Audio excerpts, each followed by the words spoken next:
E aí, gente, tudo bem? Na última aula, a gente viu como que a gente pode representar os dados de uma pesquisa em uma tabela chamada distribuição de frequência. Nessa aula, a gente vai ver como que a gente pode pegar essa distribuição de frequência e representar os dados dela em gráficos, que fornecem basicamente as mesmas informações, mas com um jeito um pouco mais bonitinho da gente ver essas informações. Vamos lá?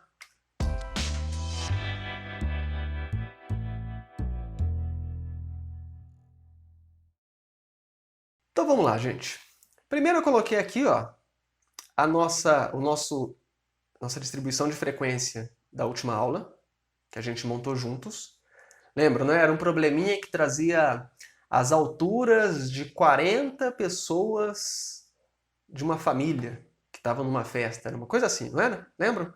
Eram 40 pessoas que estavam numa festa, coletou as alturas, aí a gente tinha um hall de alturas, a gente listou elas todas e depois transformamos aquele hall nessa distribuição de frequências. Onde a gente viu que, por exemplo, de 70 a 95 centímetros tinham 3 pessoas, de 95 a 120 tinham 8 pessoas. Lá a última classe, ó, de 195 a 220 tinham 2 pessoas. No total eram 40. Então a gente montou essa distribuição de frequência na última aula. Se você não viu a última aula, dá uma olhada lá, certo? A gente vai se basear em cima dessa distribuição a nossa aula toda. Vamos transformar essa tabela, essa distribuição de frequências, em gráficos, que, como eu já disse no início, fornece a mesma informação que ela, só que a gente consegue visualizar melhor essas informações. Beleza? A gente vai ver 4. A gente vai ver como que a gente faz um histograma, um polígono de frequência, um gráfico de setor e um gráfico chamado ogiva. Pode parecer estranho no início, mas você vê que é um gráfico bem simples de ser feito. Primeiro, o histograma. Talvez você já tenha ouvido falar desse nome, histograma. Ele basicamente é um gráfico formado por retângulos, certo? A base de cada retângulo seria a sua classe, seriam os limites da sua classe, e a altura de cada retângulo é a frequência da classe. Como assim? Como que a gente monta? Então eu fiz uma animaçãozinha aqui, ó, deu um trabalho fazer isso aqui, mas espero que tenha ficado bom. Então, para a gente montar esse gráfico de histograma, a primeira coisa é faz os eixos dele, certo? A minha variável aqui é a variável estatura. Então, o meu eixo X aqui, o meu eixo horizontal, é um que vai me fornecer as estaturas. E o eixo vertical, o nosso eixo Y, vai fornecer a frequência, que pode ser frequência absoluta ou frequência relativa. Aqui eu estou fazendo com a frequência absoluta, eu acho mais fácil. Certo? Tá, então desenhei os eixos. Aí agora eu percebo, ó, eu tenho nas minhas classes esses limites de 70, 95, 120, 145. Então eu vou marcar esses valores aqui no meu eixo de estatura, certo? Dando igualmente espaço, então 25 para frente, aqui também era 25, então deu o mesmo espaço, né, para ficar bem em escala. Repare que a gente não precisa começar, aqui eu nem coloquei que é o zero, certo? Aqui é um valor que não importa, não é o zero necessariamente, nesse caso não é, né? Está basicamente uma mesma distância aqui de 25 para trás, mas não é o zero, certo? Não importa. Importa marcar esses limites das suas classes. E depois eu tenho que marcar alguns limites aqui na minha frequência absoluta. Eu percebo pela minha tabela aqui, pela minha distribuição de frequência, que a maior frequência que eu tenho lá é 16. Então eu basicamente teria que dividir isso aqui em 16 pedacinhos, ou em pedaços maiores, mas que deem para eu montar um gráfico bonitinho. O maior valor que precisa aparecer aqui nessa frequência absoluta é o 16, mas normalmente a gente coloca um pouquinho mais, para o gráfico não precisar estar lá em cima. Eu fiz a divisão de 4 em 4. Ó.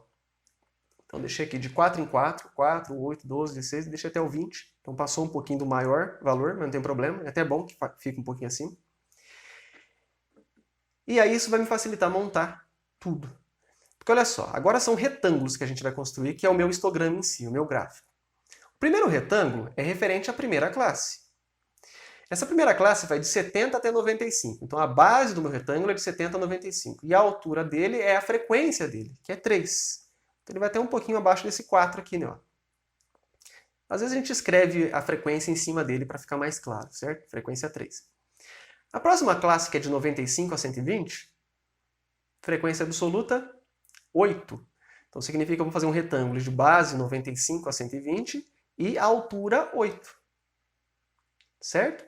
A terceira classe, que é de 120 a 145, vai ter altura 16.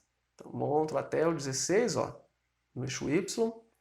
O outro é 145 a 170. Tem altura 7, que é a frequência absoluta, depois altura 4 e depois altura 2. Então, esse gráfico que a gente formou aqui é o que a gente chama de histograma. É um gráfico formado por retângulos, cuja base são os limites da sua classe e a altura é a frequência, que pode ser absoluta ou relativa. Aqui eu fiz com absoluta. Tudo bem?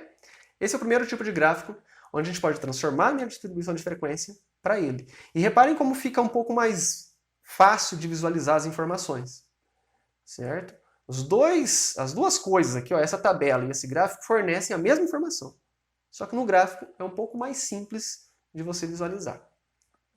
O segundo gráfico é o polígono de frequências. O polígono de frequências é formado por segmentos de reta, formando uma espécie de polígono. Só que normalmente polígono na geometria é uma figura fechada. Aqui não necessariamente é uma figura fechada. Tá? A não ser que você considere o eixo X para fechar ele. Eu vou explicar como que a gente monta ele. Então a primeira coisa é desenhar os eixos com as suas divisões, igual a gente fez no histograma lá. Então fiz o eixo da estatura, que é a variável, a frequência, subdividi o eixo Y e o eixo X com os limites aqui. Agora, como é que a gente marca os pontos para a gente ligar? Polígono de frequência, você vai ligar pontos com segmentos de reta. Então a primeira coisa é marcar esses pontos.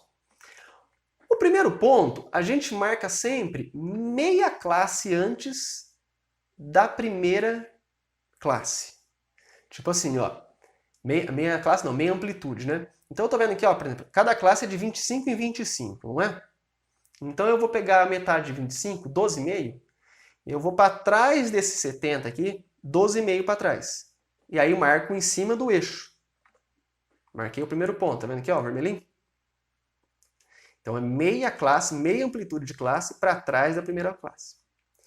E os demais pontos? Agora você pega o ponto médio de cada classe e põe a altura da frequência. Assim, ó, entre 70 e 95 eu pego o ponto médio. Vai dar 82,5. Aqui no gráfico, ó, pego aqui no meio de 70 e 95 e ponho a altura 3.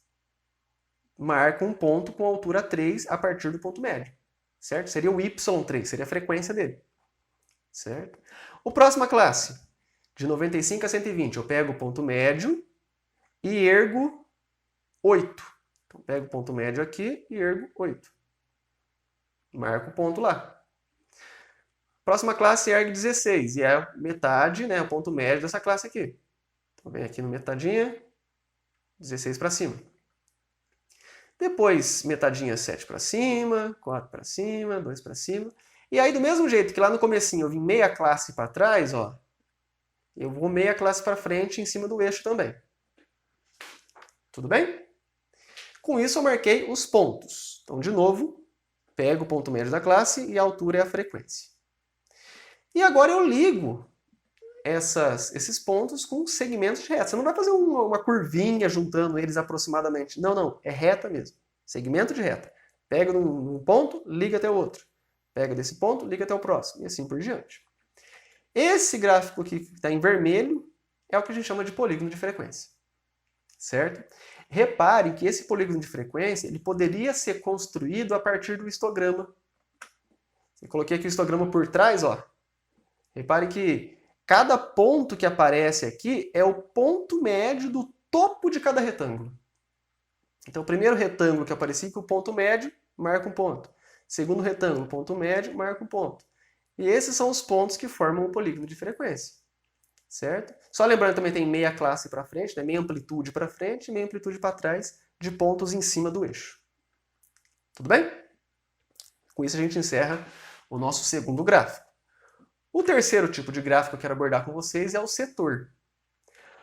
O setor, ele é o gráfico de pizza. Ele envolve setores circulares, que são as fatias. Certo? Esse é um gráfico também bastante comum, e às vezes a pessoa chama mais de gráfico de pizza. Não chama de gráfico de setor, mas o nome mais correto é gráfico de setor. Certo? Cada fatia dessa pizza vai ser referente a uma classe. No meu caso, se a gente for fazer o gráfico de setor dessa distribuição de frequência, eu tenho 6 classes, então a minha pizza vai ter 6 fatias. Agora, como que a gente determina a abertura dessa fatia, o ângulo central do setor? Com uma regrinha de 3. Você faz o seguinte, o total de observações que você tem seria 360 graus, seria o círculo todo. O total de observações da classe, ou seja, a frequência da classe, x graus. Certo? Esse grau ficou meio estranho aqui, né? Mas não tem esse tracinho aqui embaixo, não. Como que você faz?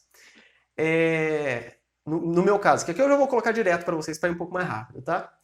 Mas basicamente eu faço assim, ó, a primeira classe, eu ponho lá 40 observações, né? 40, que era o total de pessoas, 360 graus. 3 pessoas, x graus.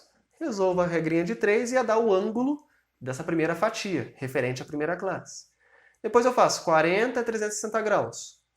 8, que é a segunda classe, x. Resolvo a regrinha de 3, vai dar quantos graus tem que ter o ângulo central da segunda fatia. E aí você faz isso com todos, e aí você vai ter a abertura de todas elas, formando um gráfico desse jeito aqui, ó. Então reparem, por exemplo, pelo gráfico do setor, aqui, o maior de todos, a maior fatia é essa que está em amarelinho aqui. Aí por isso que é necessário ter uma legenda aqui, né? O amarelinho é o quê? A classe do 120 ao 145. Que eu olho na tabela e vejo que realmente é o que mais tem frequência, né? Tem 16. Por isso que ela é a fatia mais aberta. Quanto mais aberta, maior a frequência absoluta dentro daquela classe. Certo? E reparem que ela tem 6 fatias, né? 1, 2, 3, 4, 5, 6. Porque eram 6 classes que a gente tinha na distribuição de frequências. Cada ângulo formado a partir dessa regrinha de 3 aqui. Tudo bem? E o último gráfico é a ogiva. O que é a ogiva? Ela é um polígono de frequência acumulado. Certo? Então a gente vai fazer do mesmo esqueminha que a gente fez no segundo gráfico que a gente fez aqui de polígono de frequência, só que com as frequências acumuladas. Então repare até que a tabela que eu coloquei aqui, ó, não é a distribuição de frequência que a gente estava usando até agora. É a distribuição de frequência acumulada. Então, ó, quantas pessoas tem abaixo de 70, quantas tem abaixo de 95, abaixo de 120, com os seus respectivos valores aqui, com as frequências dele. Para fazer o gráfico, mesmo esquema. Faz os eixos. Eixo x é a variável, o eixo y é a frequência. Vou marcar os pontos principais aqui, né, que são das classes, 70, 95, 120, até o 220. Agora aqui no eixo de frequência absoluta, eu vou ter que mudar um pouquinho a escala, porque agora vai até 40. Naquelas outras vai até 16, né? Aqui vai até 40. Então, aqui eu vou fazer, em vez de fazer de 4 em 4, eu vou fazer de 8 em 8. Certo? E aí deixei o 40 lá em cima mesmo. E agora eu pego minha tabelinha e vejo, ó, até 70 era 0, então no 70 eu marco o ponto no y0. Abaixo de 95, até 95 eram 3. Então venho aqui no 95 e ergo 3. Que seria o y3 aqui, né? Depois, no 120, eu marco 11 para cima. 120, 11. Está aqui, ó, entre 8 e 16, mais perto do 8 um pouco. Abaixo de 145 era 27. Então eu pego 145, ergo 27. E assim por diante. O 34, 38, e abaixo de 220 eram 40. Eu marco o pontinho lá. E agora a minha ogiva é ligar esses pontos com segmentos de reta. Igual era com o polígono de frequência. A única diferença aqui é que eu usei usei frequência acumulada. Tudo bem? Ligo todos eles, ó. Que bonitinho. Esse gráfico formado é o que a gente chama de ogiva. Também aparece bastante quando em alguma pesquisa é interessante essa coisa acumulada aí. Tudo bem, gente? Então, com isso a gente encerra essa aula de representações gráficas. Coloquei 4 tipos de gráficos para a gente construir. O principal em estatística aqui no ensino médio é mais a gente analisar os gráficos, não tanto construí-los. Mas se a gente sabe construir, analisar vai ser muito mais fácil. Então foi essa a ideia que eu tive aqui. Vamos aprender a construir para poder analisar mais fácil depois. Existem muitos outros tipos de gráfico também, muito mais. Só que esses aqui eu achei os principais e que dá para a gente construir a partir partir da distribuição de frequência que a gente viu na aula anterior. Achei que deu um link legal. Beleza? Então, ficamos por aqui. Até mais. Tchau pra vocês.